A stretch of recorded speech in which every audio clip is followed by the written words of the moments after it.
high-profile cases of child abuse make headlines, but the heinous and disgraceful act of abuse against a child happens far more often than you may think. Child molesters prey on the most vulnerable and leave their young victims to cope with a life of physical and psychological trauma, a crime that is often kept secret and never reported. It's rare that a convicted child molester speaks to a reporter, but this man, we'll call George, agreed to share his story to help parents keep their kids safe or recognize the signs that something is terribly wrong. We hear about molesters who drag some kid off the street or into the bushes type of thing. It hits the news because it's sensational. Most of the time we don't hear about the uncle, the father, the cousin, or the good neighbor across the street. That good neighbor was George. He started abusing children when he was a child himself, just 9 years old. It continued until his mid-40s, when finally a young boy told his parents about the abuse. George was charged, convicted, and jailed. How did it start? Usually just touching, fondling, that type of thing.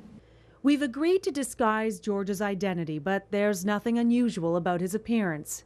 In fact, he says pedophiles blend into the community and even go to great lengths to fit in.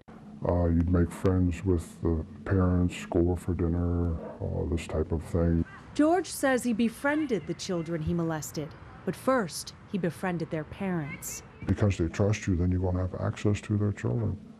George says he would show interest in single mothers who lack a father figure in their child's life. He preyed on their vulnerability to get close to their child. So you were actively trying to be around the child as much as possible? Oh yeah.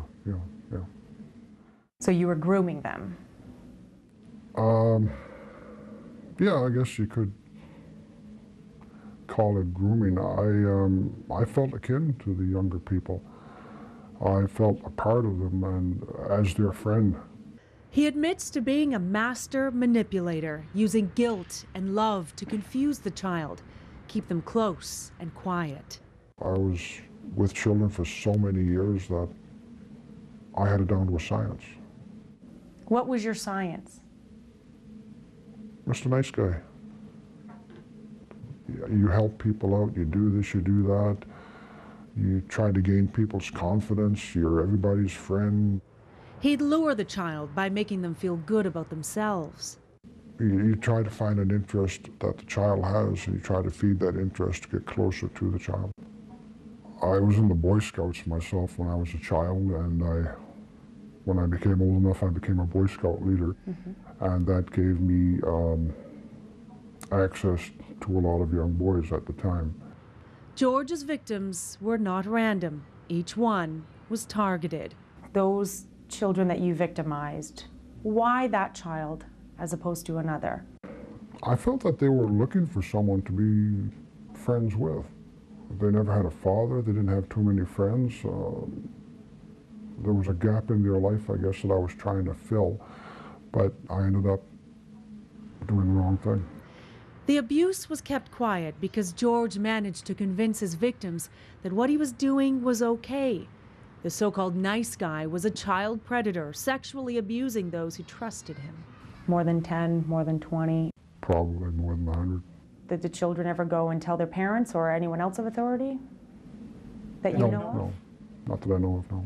How come?